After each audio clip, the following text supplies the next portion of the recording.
It's training camp season, and today we're looking at the New York Giants, but we're getting a good look at Jalin Hyatt. He's had a good training camp. He's taken a step forward in his development. This passing offense, the wide receivers are taking a step forward with the addition of Malik Nabers.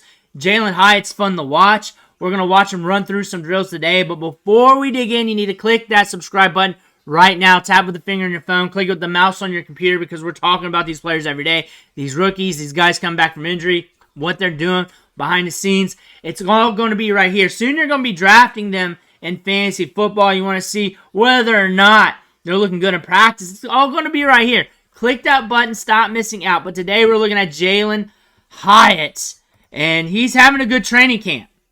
And I can definitely tell you, compared to last year's training camp, from the highlights and what was shown, he's looking more nuanced, very sudden. Cell tactics are on point. He's taken a step forward compared to what we saw last year in camp, compared to what we saw last year or the year prior at Tennessee. He's taken a step forward. He's looking good. He is looking good. I can definitely say that, creating separation laterally off the breaks, getting there. The thing about him with New York, and we were talking about him last year as more like a DFS flyer or a hope and pray pickup in fantasy off the waiver wire due to his average depth of target.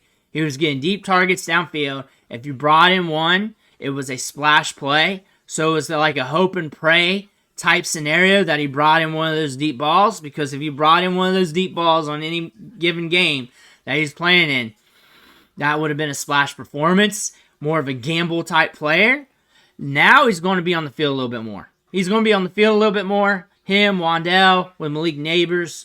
The thing about this, Malik Nabers, when he's back healthy on the field, should be commanding 20 minimum percent target share. Should be 25, 30, 30 or more. Should be up there with the elite wide receiver. This should be.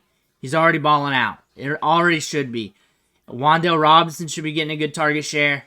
The thing about Jalin Hyatt, though, if you're a Giants fan, you like this because he's going to allow those wide receivers to operate, plus get his on the deep ball, and he's more than that, too. He's starting to shape up to be more than that. But the cell tactics, the ability to break off those in-breaking routes right there, your crossers, your slants, your posts, and all that stuff, allows him to sell the deep ball more. He's got good ball skills. We're seeing that in camp. You're seeing it on the cell. We're seeing it on the break. He's coming to his own. For fantasy football, you're probably not drafting him right now. You're just probably not. We know Malik Nabers. We know Wandell Robinson. But in the back end of your draft or off the waiver wire, he is a flyer from game to game until further notice, till we get more of the target distribution. But if you're looking for a wide receiver that could exceed expectations, it's really on Danny Dimes. It's really on Danny Dimes. He's taking a step forward, though. I can definitely say that. He's looking good.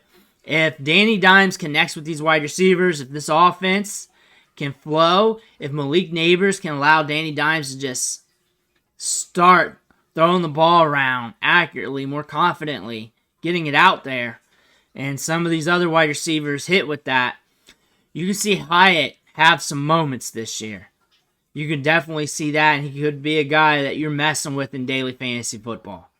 I could definitely see that. You're stacking Giants, because Daniel Jones is not going to be expensive. Malik Nabers is going to be expensive-ish, maybe not starting the season.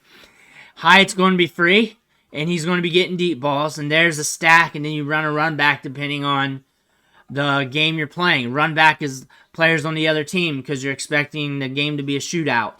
So you want the ancillary players that are hitting in that and win that tournament. That being said, Hyatt's going to be cheap in DFS and could really crack the code on any given play. That's what his game is really about, but he's evolving too as a route runner. And if Danny Dimes steps it up, Jalin Hyatt could be. I am saying good things about Hyatt, saying this guy's stepping it up, looking better on the field. He's looking better compared to last year. I see that off the rip. On how he's winning on more technical routes, doing more different things. Last year, downfield, splash play, more like what we're seeing right here, just right there at the end. That was all the highlights. That's pretty much what all the highlights looked like last year. This year, he's winning on multiple different ways. Jalin Hyatt's having a good camp. This could evolve the passing game. If I'm a Giants fan, I'm happy. Fantasy-wise, he's a week-to-week gamble until further notice due to Malik Nabers. Malik Nabers better be getting a ton of targets a game. And Malik Nabers better be the target hog. And if Danny Dimes can spread the ball around. If Danny Dimes can spread the ball around, get it to these wide receivers, it's also dependent on matchup and everything else. Also, in the back half of your drafts, you should be going after running backs a lot more with the upside there. Considering if the stars go down, that backup can step it up. That's where your lottery ticket should be at. Jalin Hyatt, though, getting better. Breaking off routes, looking solid. So Danny Dimes has no excuses this year, especially if Malik Nabers is healthy. Let me know what you think in the comments below. Make sure to hit that subscribe button on the way out. Thank you for watching. Catch you on the next video.